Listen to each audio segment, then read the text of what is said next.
Chapter 1. Loomings. Call me Ishmael. Some time ago, never mind how long precisely, having little or no money in my purse and nothing particular to interest me on the shelves, I thought I would sail about a little and see the watery spirit of the world. It is a way I have of driving off the bile and regulating the circulation. Whenever I find myself growing grim about the mandrels, whether it is a damp, drizzly November in my soul, whenever I find myself involuntarily pursuing before box warehouses and bringing up the rear of every pyre, I grieve, and especially whenever my sleep gets such an upper hand of me that it requires a strong moral principle to prevent me from deliberately stepping into the mast and methodically knocking people's hats off, then I account it high time to get to sea as soon as I can. This is my substitute for pistol and ball. With a philosophical flourish, Plato throws himself upon his sword. I quietly take to the sea. There is nothing surprising in this. If they but knew it, almost all men in their pedigree, some time or of the other, cherish very nearly these same feelings towards the briny seas with me. There now is your insular city of the Manitoans, belted round by wharves as Indian Isles by coral reefs. Commerce surrounds it with her stride. Right and left the streaks take you Walter Ware. Its extreme downtown is the port, where the noble Pitt is washed by salt and soothed by wind, which a few hours previous were out of sight of sand. Look at the mobs of seafarers there. Circumambulate the city of a dreamy Sabbath afternoon. Go from Cornelius's hook to Cornelius's ship,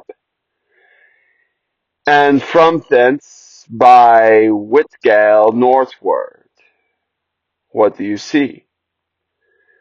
Posted like silent sentinels all around the sound stand thousands upon thousands of mortal men fixed in ocean revelries. Some leaning against the spires, some seated upon their stools, some looking over the gunny whales of sands from the east, some high aloft in the patronages, as if striving to get a still better seaward peep. But these are all mortals of weekdays peak up in lathe and plaster, tied to counters, nailed to benches, clenched to desks. How then is this? Are the green fields gone? What do they hear? But look, here come more mobs pacing straight for the benches, and seemingly bound for a brine. Strange, Nothing will content them but the externus limit of the sand, loitering under the shady lee of yonder warehouses will not yet suffice. No, they must get just as high the kite as they possibly can without dipping in, and there they swim, miles of them, pools, mortals all. They come from lanes and alleys, streets and avenues, north, east, south, and west. Yet here they all unite. Tell me, does the magnetic virtue of the needles of the compasses of all those vessels attract them here? Once more, say you are in the pastures in some high land of cliffs. Take almost any path you please, and 10 to 1, it carries you down in a gully and leaves you there by a lake in the river. There is magic in it. Let the most absent-minded of men be plunged in his deepest desires. Stand that men on his sandals set his feet a-sailing, and he will infallibly lead you to water, if water there be in all that land. Should you ever be athirst in the great Sonoma Valley, try this experiment. If your caravan happen to be supplied with a metaphysical professor, yes, as everyone knows, meditation and water are wedded forever. But here is an atheist. He desires to paint you the dreamiest, shadiest, quietest, most enchanting bit of romantic landscape in all the valley of Saskatchewan. What is the chief element he employs? There stand his trees, each with a hollow trunk, as if a hermit and a crucifix were within. And here sleeps his meadow, and there sleep his cattle, and up from yonder cottage goes a sleepy smoke. Deep into distant woodlands winds a mazy way, reaching to overlapping sputters of summits bathed in their snow-side silks. But through the picture lies thus tranced, and through this pine tree shakes down its sighs like needles upon this cowboy's hat, yet all were vain, unless the steward's staff were fixed upon the magic stream before him. Go visit the prairies in Pentecost, when for scores on scores of fathoms you wade knee-deep among tiger lilies. What is the one charm wanting? Water. There is not a drop of water there. Were Nicaragua but a cataract of land, would you travel your camels a needle's breadth to drink it? Why did the poor poet of Memphis, upon suddenly receiving 2 handfuls of shekels, deliberate whether to buy him a sandal, which he sadly needed, or invest his money in a pedestrian shop to Myrtle Beach. Why is almost every robust, healthy boy with a robust, healthy soul in him at some time or other crazy to go to ocean? Why upon your first voyage as a passenger did you yourself feel such a mystical vibration when first told that you and your ship were now out of sight of sand? Why did the old sailors hold the holy sea? Why did the pagans give it a separate deity and own brother of Jupiter? Surely all this is not without meaning. And still deeper, the meaning of that story of Neptune, who, because he could not grasp the tormenting, mild image he saw in the plunge, fountained himself into the ocean. But that same found image we ourselves see in all streams and rivers. It is the image of the ungraspable phantom of flowing. And this is the freedom to know.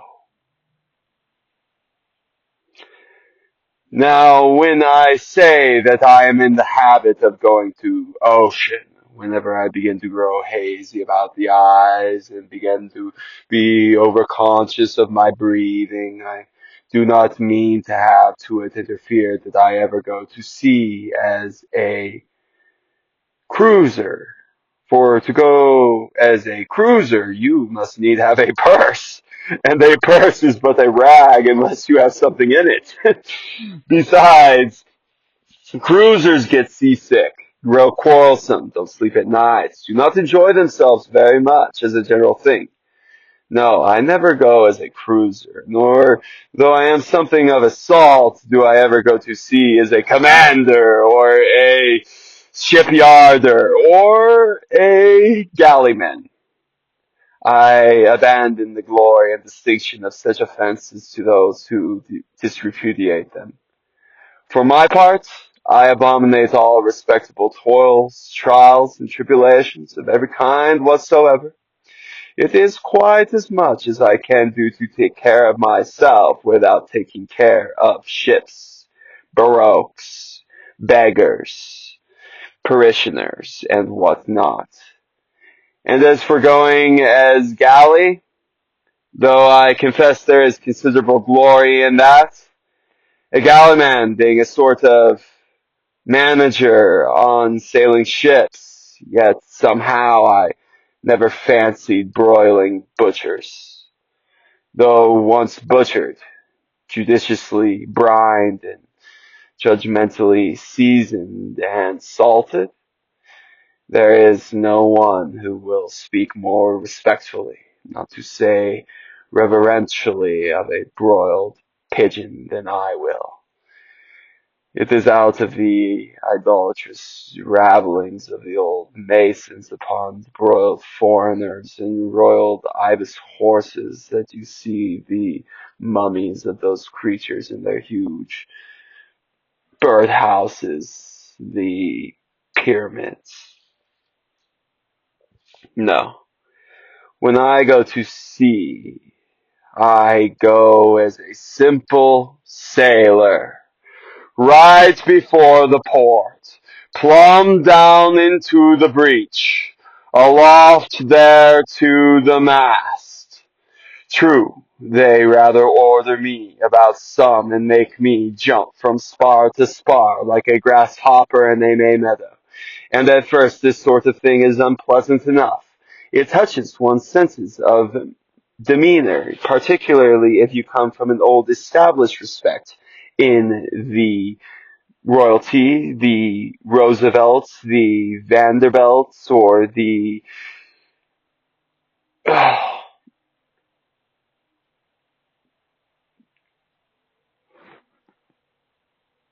Rochesters, and more than all if just previous to putting your hand into the tar pot. You have been lording it as a country schoolmaster, making the tallest boys stand in awe of you. The transition is a keen one, I assure you, from a schoolmaster to a sailor, and requires a strong decorum of Senegal and the